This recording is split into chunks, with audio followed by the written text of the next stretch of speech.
पंतप्रधान मोदी 29 ऑगस्टला जपान आणि चीनच्या दौऱ्यावर जाणार। 29 ऑगस्ट ते 1 सप्टेंबर दरम्यान मोदींचा जपान आणि चीन दौरा होणार। टिकटॉक ॲप भारतामध्ये पुन्हा सुरू होण्याची शक्यता। टिकटॉक आणि अलीएक्सप्रेस या चीनी कंपन्यांच्या वेबसाईट भारतामध्ये पुन्हा सुरू झाल्याचा सोशल मीडिया युजरचा दावा, तर अशी कुठलीही योजना नाही, सरकारचं स्पष्टीकरण।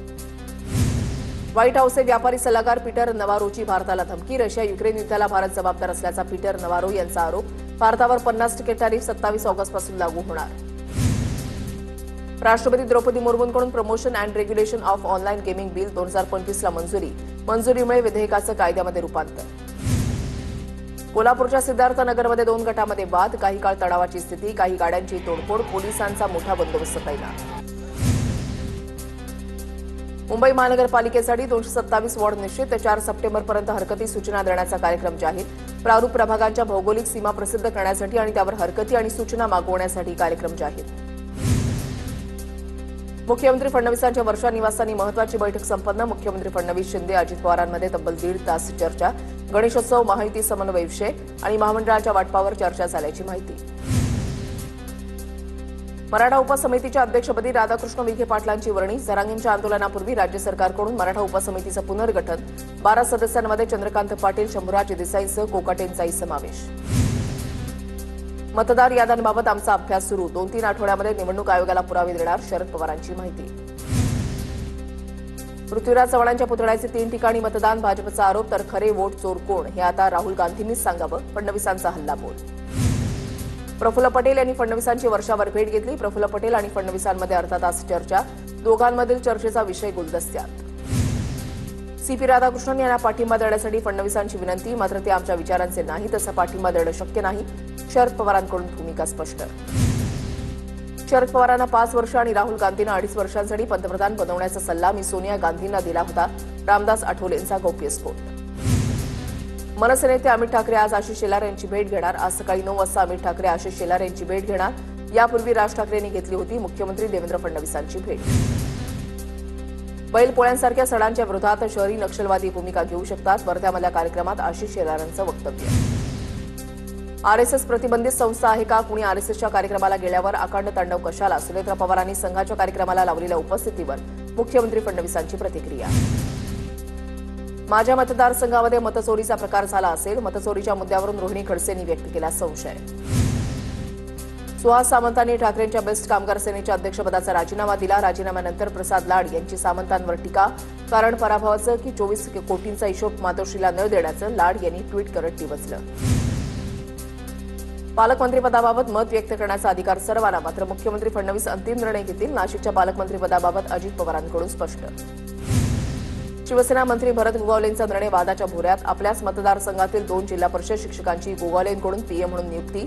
सूत्रांची माहिती, मुख्यमंत्र्यांच्या परवानगीशिवाय उसळवारी तत्वावर खासगी स्वीय सहाय्यक नेमण्यास मनाई। आता क्रिकेट आणि रक्त एकत्र दिसेल। भाजपचं देशप्रेमाचं ढोंग गुढं पडलं। मोदी शहांचा बुरखा फाडला। भारत पाकिस्तान सामना भारतामध्ये घेऊन दाखवा, उधळून लावू, संजय राऊतांचा पंतप्रधान मोदींवर निशाणा। आशिया चषकामधील भारत पाक सामन्यावर बंदी घाला। ठाकरेंच्या सेनेच्या प्रियंका चतुर्वेदींचं केंद्र सरकारला पत्र। 14 सप्टेंबरला दुबईमध्ये भारत आणि पाकिस्तान संघामध्ये सामना रंगणार। रोहित पवारांना माणिकराव कोकाटेंनी पाठवली मानहानीची नोटीस। कोकाटे सभागृहामध्ये रम्मी खेळत असल्याचा रोहित पवारांनी ट्विट केला होता व्हिडिओ। मानहानीची एवढी काळजी होती तर पत्ते खेळण्याचे कुटाणे केलेच कशाला? रोहित पवारांचा सवाल।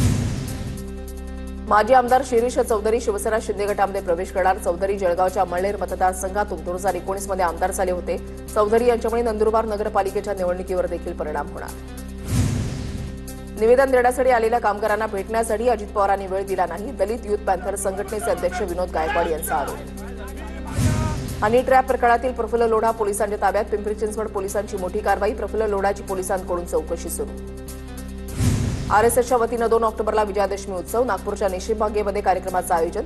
राष्ट्रीय स्वयंसेवक संघाच्या स्थापनेला 100 वर्ष पूर्ण झाल्याच्या निमित्तानं कार्यक्रमाचं आयोजन। जीएसटी परिषदेची बैठक 3 आणि 4 सप्टेंबरला होणार। या बैठकीमध्ये जीएसटीच्या दरामध्ये कपात होण्याची शक्यता। स्वातंत्र्य दिनाच्या भाषणामध्ये नरेंद्र मोदींनी संकेत दिले होते।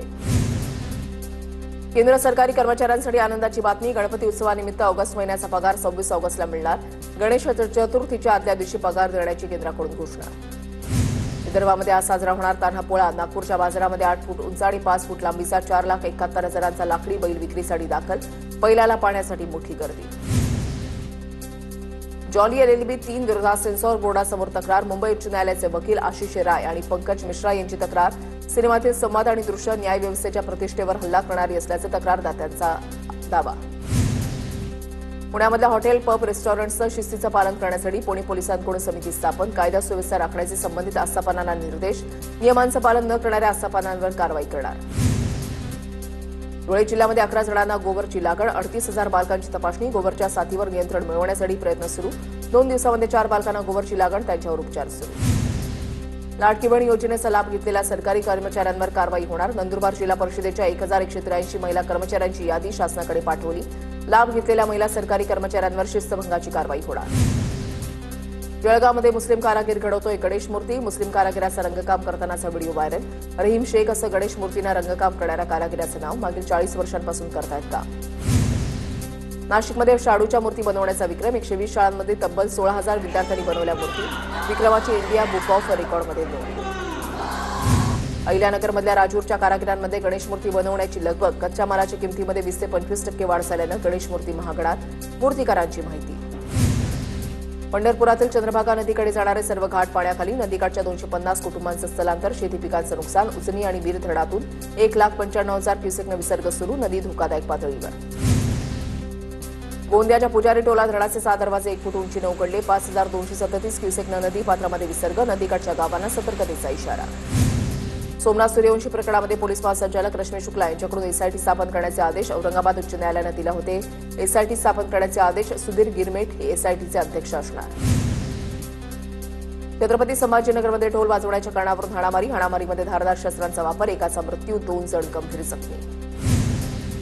कोपरगाव तालुक्यामधल्या चासनळी गावामध्ये राहत्या घरामध्ये पती पत्नीचे मृतदेह आढळल्यानं खळबळ. पत्नीच्या हत्येनंतर पतीनं गळफास घेतल्याचा आरोप. बीडच्या वडवणीमध्ये सरकारी वकिलाच्या आत्महत्येप्रकरणी न्यायाधीशासह एकावर गुन्हा दाखल. न्यायाधीश रफिक शेखनं सरकारी वकिलांच्या राजीनाम्यासाठी दबाव आणल्याचा मृताच्या वडिलांचा आरोप. लातूर जिल्ह्यामधल्या खारोळा गावामध्ये बैलपोळा सणानिमित्त सजवलेला बैल उधळला. बँड आणि फटाक्यांच्या आवाजामुळे बैल पळत सुटल्यानं 2 जण किरकोळ जखमी. पालघरच्या तारापूर एमआयडीसीमध्ये गॅस गळती दुर्घटनेप्रकरणी कारखाना व्यवस्थापनाच्या विरोधात गुन्हा दाखल. मेडले फार्मास्युटिकल कंपनीचे संचालक, सीईओ, प्रकल्प प्रमुख आणि अभियंत्याच्या विरोधात गुन्हा दाखल. पुण्याच्या पुरंदरमधील जवळार्जुन इथे कऱ्हा नदीमध्ये तरुणाचा मृतदेह आढळला. हत्या आहे की आत्महत्या याचा तपास पोलिसांकडून सुरू. पुण्याच्या वाकड इथल्या दिव्या सूर्यवंशी या उच्चशिक्षित महिलेनं सासरच्या जाचाला कंटाळून आत्महत्या केल्याचा आरोप. पती आणि सासरच्या 5 जणांच्या विरोधात गुन्हा दाखल. आरोपींना फाशी देण्याची कुटुंबियांची मागणी. मुंबई नाशिक महामार्गावर कंटेनरचा अपघात. शहापूर तालुक्यामधल्या वेहलोली फाट्यावर कंटेनर चालकाचं नियंत्रण सुटलं. कंटेनर चालवतानाचा व्हिडिओ समोर.